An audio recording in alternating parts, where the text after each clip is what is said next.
LeiLani Cauthen, Learning Council News Media, for our readers at home, as well as all of you here in the audience. I'm here in New Jersey, Bergen County, New Jersey. It's an exciting place to be. We have longtime friends here, which is really great, feeling at home again after the pandemic. I have with me today Kimberly Ramones, Executive Director of Student Support and Operations from New York City Geographic District Number 4. Hello. Okay, good to have you. Thank you. And I also have Abdul Hasan, who's the Superintendent of East Orange School District in New Jersey. Thank you. Good to have you here. Yes. And Dicxiana Carbonell, Assistant Superintendent for Curriculum and Instruction, Essex County Schools of Technology in New Jersey. Yes. Excited to have all three of you. You survived the pandemic, and you're now sort of launching off in new directions. So I want to start with just each of you giving me a brief intro, sort of the organization that you work for, sort of the vision that you're enmeshed in right now and where you want that to go. And then we'll just come back around with additional questions if that's okay. Okay. Is that good? Sure. Okay, so Kimberly, you're on deck first. Okay. Okay. Hi, everyone. To those of you on the camera and in this room. Again, I'm Kimberly Ramones, and I am here from New York City Public Schools.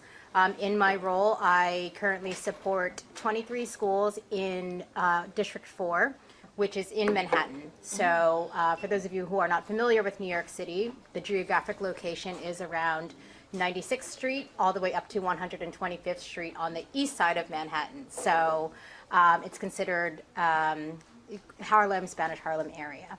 So in terms of New York City is very large. We are overseen by Chancellor David Banks, and there are about 40 to 42 different superintendencies.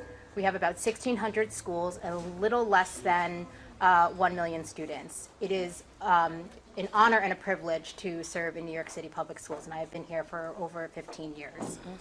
This year is the first year of our new Chancellor's administration, which means that we are very much focused on getting kids back to school and having an experience that resembles stability. So taking things that we have learned from promising practices during the pandemic and bringing those into our New York City Public Schools is one of our priorities. We did not come into this school year saying we are post-pandemic and we are getting rid of everything we used to know. In fact, Chancellor Banks has established 4 pillars that are important for all New York City Public Schools. And scaling and sustaining what works, meaning using practices that we used to have in New York City that turned out success, we would like to scale those in New York City. Reimagining the student experience, meaning that we bring in all things that we used to know, that we learned during the pandemic, and putting them into our schools for the student experience with much of learning, with much focus on social emotional learning as very critical to bringing students back.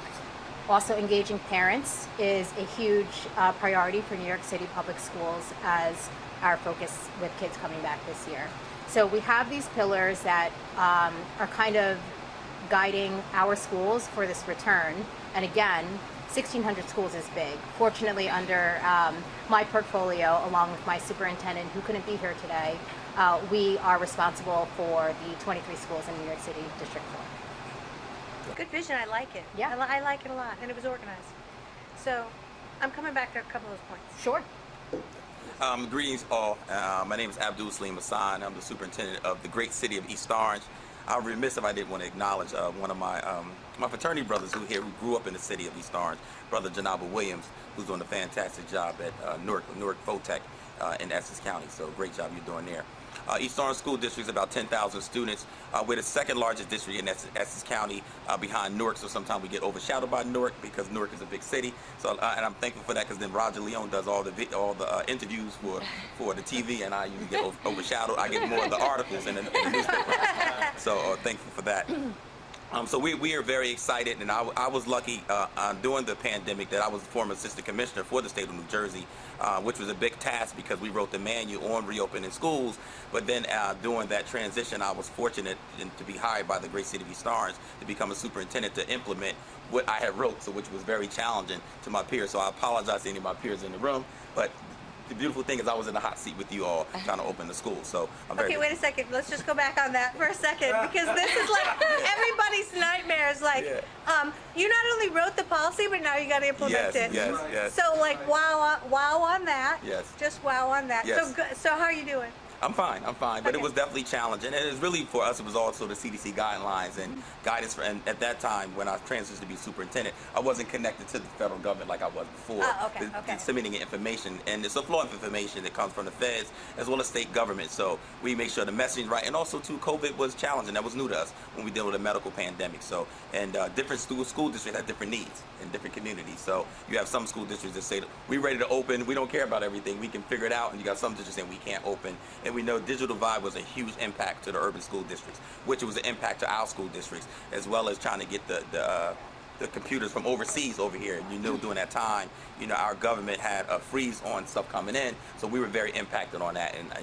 And I had to I have a boots on the ground approach to leadership, so just really delving down into that change was definitely challenging, as well as trying to bring the staff back to school to even give out the computers to the students. So that was definitely challenging, but we got through it. I mean, we're about the kids, we're about change, and that's when we talk about leadership as a continuum. That's the challenge for us all.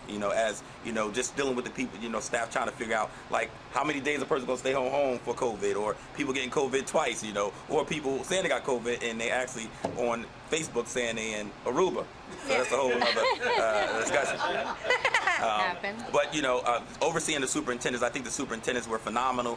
When I was assistant commissioner, just asking a lot of questions, just dealing with the wraparound service for the special ed students, which was very challenging. But we tried to comply with the IEPs the best way we could.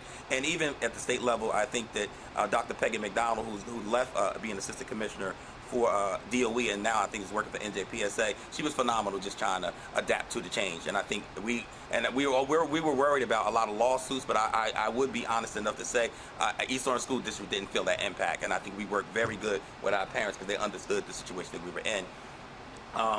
During the COVID time frame, we addressed our digital divide, but I was really focused on self-care for students and staff, and I still echo that sentiments, because even though we consider ourselves somewhat post-COVID, that the remnants of making sure we take care of our staff wellness is truly, truly important. I'm really excited that through my Board of Education, we did a phenomenal job trying to put wellness schools in almost 25 to 30 schools, because I also have non-providers, and I want to make sure my providers are receiving the same equity of distribution of funds, just like the regular schools inside my school district. So just to make sure students are receiving the same equity of education and services when it comes to addressing facility issues. It's a continuous change, but we're very excited. Even through all that was going on, the East Orange School District was just acknowledged as one of the schools that were focused on design thinking, and we just got accepted into the national network of the League of Innovative Schools, which I'll be flying down to. I'll be flying down to LA, I think, next month with my team, and I'm not going alone, because I believe, to me, it's about the team. And I always tell my team, I didn't do the whole packet, put it up on Google Drive. They did, but I did go through that intrusive 3-hour interview with the league, which was awesome. So I'm looking forward to being in that network of 150 superintendents to talk about what is the innovation of the future. And I really appreciate what you said earlier about our antiquated system, because I believe the educational ecosystem that we have right now, we need to move forward past where we're at right now. And we do starting to see the other school districts are looking at different methodologies to really look at schools differently. Even with some school districts doing 4-day work week and Fridays, all those things. And I have talked to a couple of college presidents in the state of New Jersey, and they're also struggling with certain kinds of conversations, because it's a competitive world, and we talk about bringing students inside of the schools, and there's always a price tag attached to that. One of the things I struggle with because of the school district is also dealing with the budget and also dealing with facilities, which is also challenging with the HVAC systems and air conditioning. This air conditioning is beautiful in this room, but I know there's always some hot pockets in the building, right, that doesn't get addressed, and we want to make sure that it's equity around the building, and everybody gets the same type of treatment, whether it's in the cafeteria, custodians. When you come into the building, we want to make sure everybody is comfortable inside facilities. I like this, because we had 2 other levels of equity we talked about earlier. Now there's an equity level of air conditioning, but I like it. I think it's really important. That's right. I'm getting it. Well, let me just congratulate you. Thank you. On the 50 dozen moving parts that you just ran through. Right. And that you're managing, because this is the job today. That means that you're amazing right off the gate. Thank you. Right? So let me come back to you on that, kind of circle back around, because I want to go deeper with that. Okay. Dicxiana, give us an intro What is going on? What is your role? What's happening? Okay. Wow. Okay, Assistant Superintendent for Curriculum and Instruction. That's right. That's the Which is, big there's a one. reason there's "and" there. Essex County School of Technology. Yes. Good afternoon, everyone. I've been in education 25 years and always been with the same district. Absolutely love my district. We are, back then it was a vocational school district. But later, somewhere in the 90s, it shifted to vocational and technical education. And since then, we have over 20 CTE programs. We are what are considered not necessarily tagged as comprehensive as the traditional high school would, but I do believe we are just as comprehensive. And as of, this past decade, we've introduced AP courses, dual enrollment courses. So many of our students are graduating from our schools with not only industry certifications in a variety of areas, but also a number of college credits from Seton Hall, Rutgers, Montclair. Mr. Williams helped me out here, JCU, Essex County College. And in addition to that, they go on to post-secondary studies, whether in technical schools or in four-year colleges, which is something we're very proud of, in addition to that diploma. In Mr. Williams' school, Essex County Newark Tech, we also have an associate's degree program that complements our CTE program.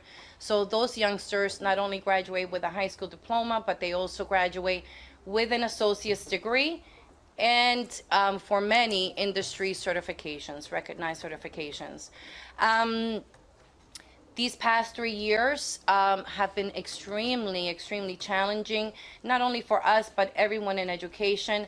But one thing that it did show was how resilient we are in the educational arena. And as we move forward and continue to transition into an in-person kind of model, we do realize that we must always be prepared for a hybrid style of instruction.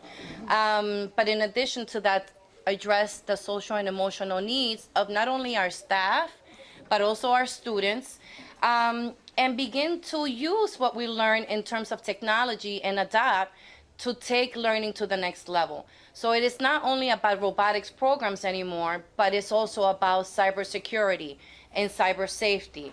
It is about data analytics. It is about AI. It is about the metaverse.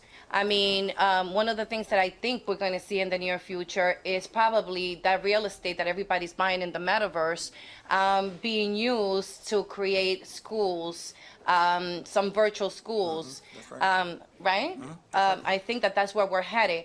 But once again, my dream would be that that is ran and created by real life educators, because I do believe if nothing solidify the role, the important role that educators play in the development of our children, COVID did solidify that. And, I know that it was a tumultuous time where there was a lot of casualties, but at the same time, we realized many things about our humanity, about our society, and about the value that certain individuals, such as civil servants, healthcare workers, educators, and I cannot forget those individuals in IT, computer engineering, and engineering, because they really created the platform for us to be able to do what we do.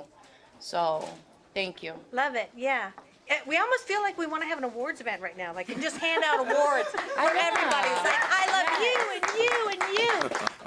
Like post-pandemic, we sort of need a party. Yes. Right? And awards and actually long gowns and tuxedos, because it's a moment.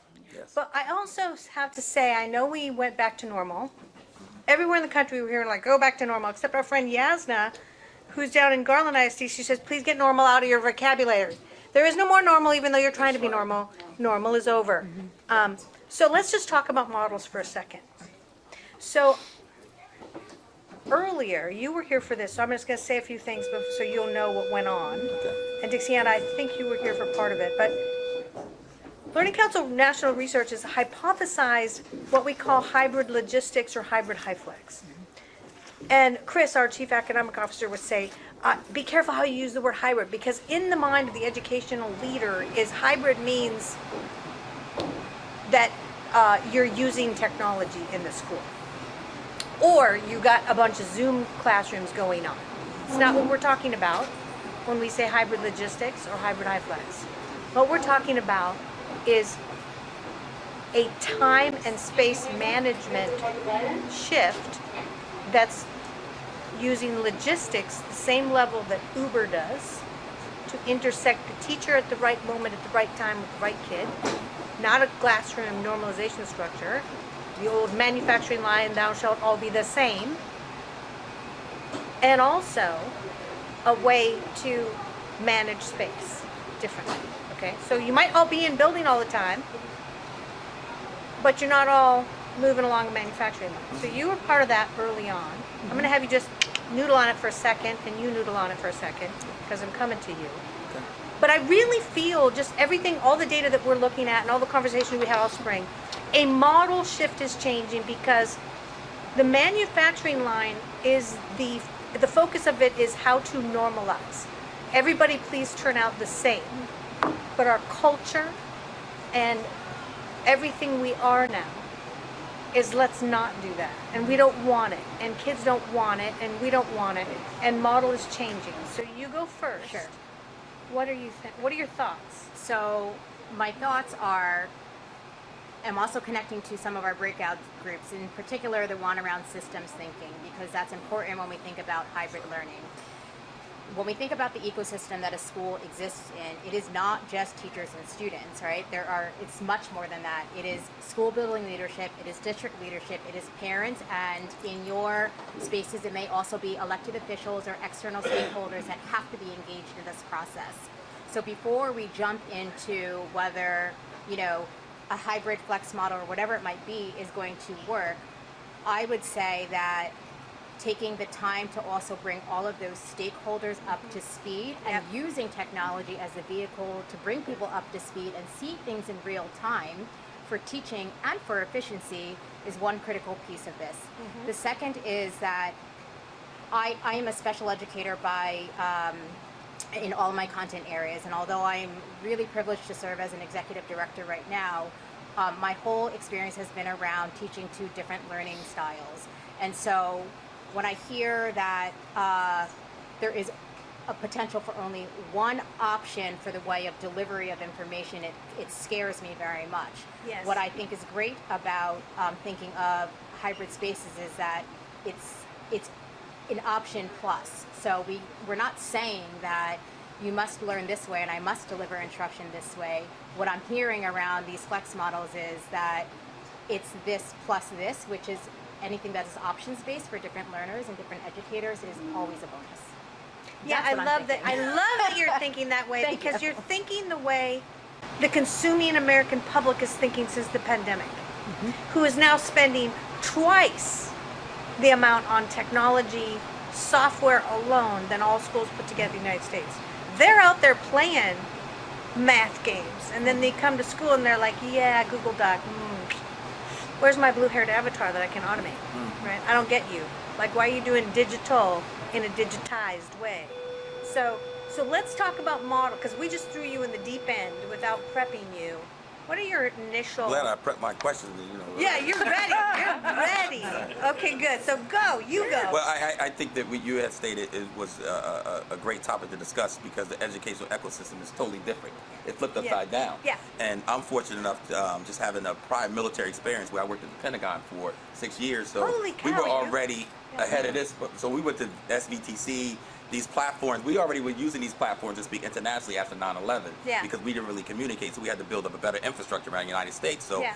if lights go out, then we don't go totally dark when it comes to our infrastructure, banking, all those systems that we don't allow outside entities to come in and take control. Yeah. So we really put some I would look at words like cement to make sure that doesn't happen. Yeah. And thanks to the government for putting the money where it needs to be with those vendors, because we know how vendors can be. Yeah. But with the teacher shortage, this brings in that conversation because I meet with vendors now because of the shortage to think about how that hybrid looks like, because I may have to have teachers that we from other states actually zoom into a classroom Yep. or whatever platform Yep. to cover a class, and what does that look like when it comes to teacher contracts, et cetera, et cetera. Yeah. So those conversations are right now are in real time. I mean, not that we have the solution, but we have a vision, right? To know what we want to do, and that brings on that whole conversation. What we're looking at for is what is the future of education when it comes to being upside down, okay? Yeah. When it comes to the critical subjects from AP and a lot of our students, which I applaud our students, a lot of our students can adapt, but we also have to think about our students that can adapt and to be able to offer those services when it comes to the in-person learning versus the students that can really go green on those platforms. So I think we're very excited that we are in the forefront of trying to make it happen and trying to bring some level of normalcy to our school, but not forgetting that we may have to peek back in our rearview mirror to think, what would that look like in the future? Because and that's where we're at right now in my district. Yeah, this is the tough. I'm just telling you, the last century we're living in the toughest time to lead ever in education. Dicxiana, you go. Structure and model. I think my colleagues have mentioned a number of things that are being considered as we create a new model of education. But with that comes a number of different considerations, and one of them is teacher certification, for example. Yeah. Which binds us in many ways. I mean, we had a very good discussion about the possibilities in education, and having an open space like this, where this student can learn language arts, this student can learn science here through different online tools, and the teacher behaves as the facilitator. Well, there may be some issues with what teacher we place in a room like that so that the students can actually get credit. There's also considerations when we look at Title 18A and 6A and what constitutes as seat time for credit. So there are a few things that we need to work out at the policy level and state level before we can even begin to envision the possibilities that this challenge has really afforded us. Yeah.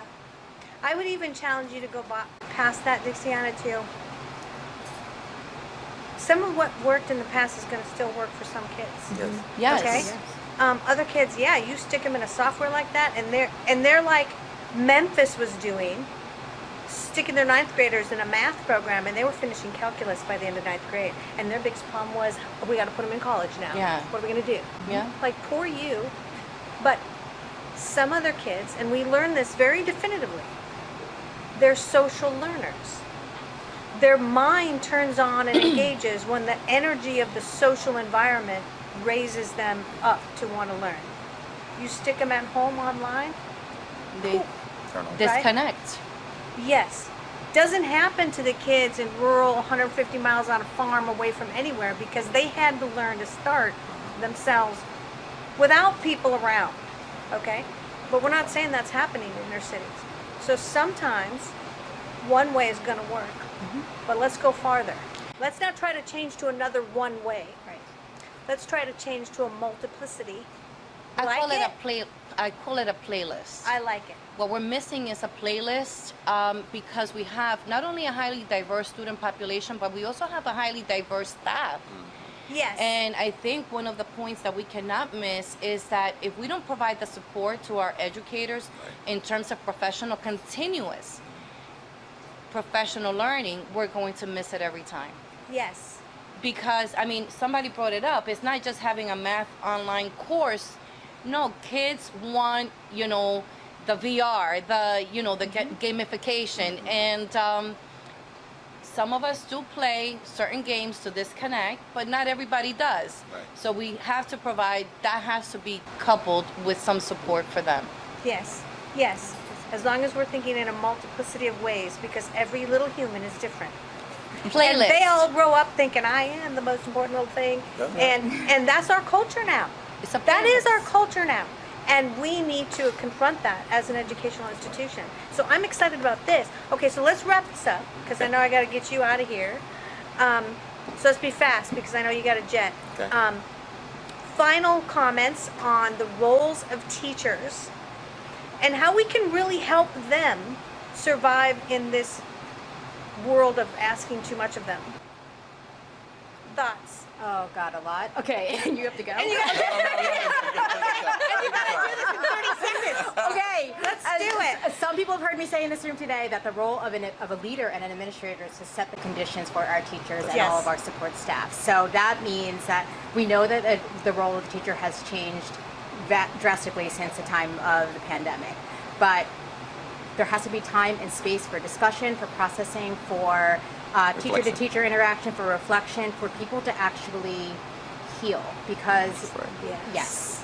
And so in order for our teachers to show up to be the best teachers they can be, we might need to structure that time and space for them. And so it doesn't really change anything in terms of what a teacher does, other than we've now provided opportunity as a leader to help them grow and really heal. And everyone's been through a lot. It's okay to acknowledge that. Right. So Yes. that's my 30-second wrap up.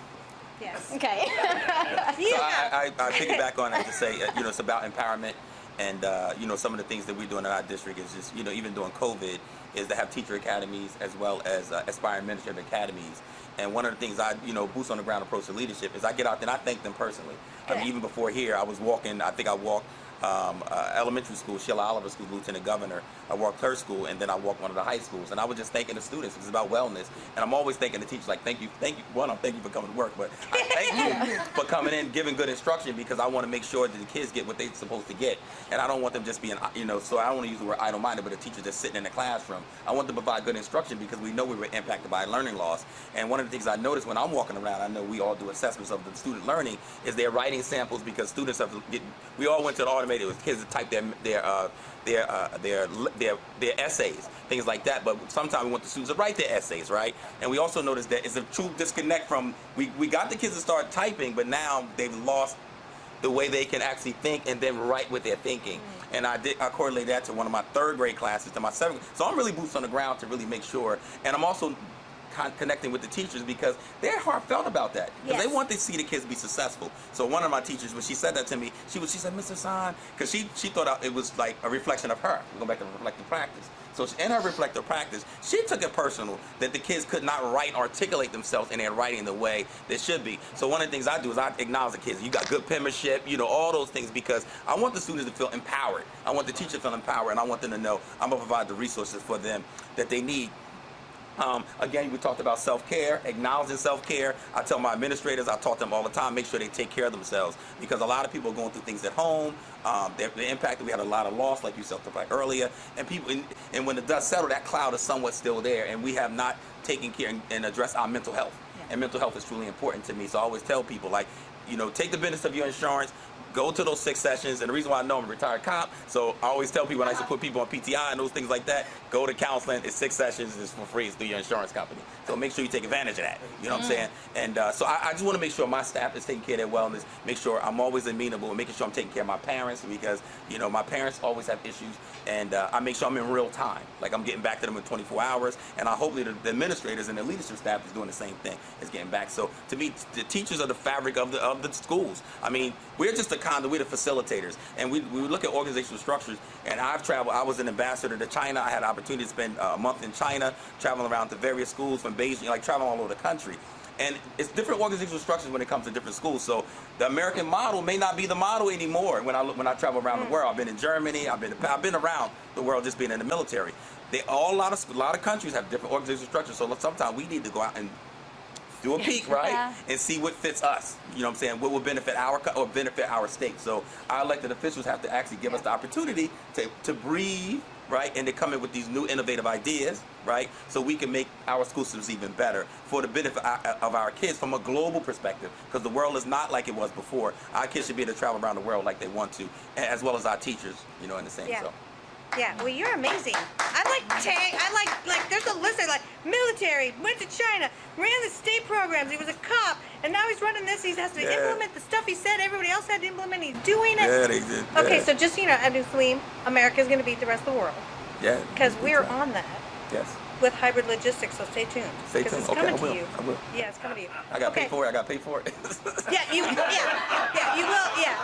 Yes, you will. So start a piggy bank Okay, I will. today. Okay. Okay.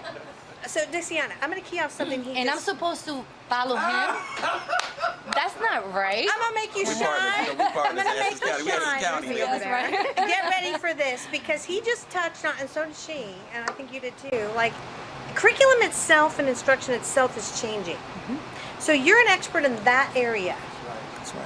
So let's talk about teaching from an elevation and an efficiency and a love of the human teacher, because the rest of the world acknowledges what that is. What is it in curriculum instruction? What are your thoughts on that? And then we'll wrap up. I'm going to make it brief, but I just want to say I am a port of entry student. I'm not sure if you know what that means. I was not born in this country. So my experience, when I think about education, I look at it from the lens of a learner. And my experience in this country, one of the things I learned was if I could go back and do it all over again, I was not the best math teacher. And the reason why was because I was focused on just teaching math content at the time. Later, I realized that if I was going to make any impact on student learning, learning had to be relevant, authentic, but also connected. So as I listen to everyone here today, it resonates with me why when I first went into supervision, one of the things that I wanted to do was create classrooms without borders. And I think that that's what hybrid learning is all about. It is not, I think we have to kind of destroy the tower and rethink, kids have to be in school from 8 to 3. They have to learn this, they have to be seated here. And similarly with educators, because nothing happens without them. So we have to cultivate them so that they can cultivate the children. Yes. And you know what? We have to also rethink pre-service programs. That's right. That I'm not staying up to date with what's happening in elementary and secondary schools and preparing our future educators appropriately. We have to consider the workday. There should be flexibility. Just because we are educators doesn't mean that we don't have families. And perhaps some people can come in at different times and will be probably more effective than ever. And we also have to consider the professional learning that we offer teachers. If we want them to teach connected, interdisciplinary, highly rich, and technically relevant instruction, we have to expose them to more than what we are currently doing. You know, the And pay math them teacher 3 times should, as much. Because And we that's a should- lot, right? and we should allow them to go to different PD. Just Right. because you Yeah. are math doesn't mean that you should only be approved to go to the math conference. You should be going to the science, the literacy, the technology. Ooh, I love Bring that. it all together, That's right. and you will see how that instruction is powerful. Thank you. You nailed that. Didn't she shine? Totally, you shined on that one. That was perfect. Thank I love you. it. I love what everyone said. Thank you. Kimberly, thank you so much for being with me. Abdul, thank you so much. Dicxiana, thank you so much for being with us. Let's give them all a round of applause. Thank you. Okay. We're releasing you back into the wild now.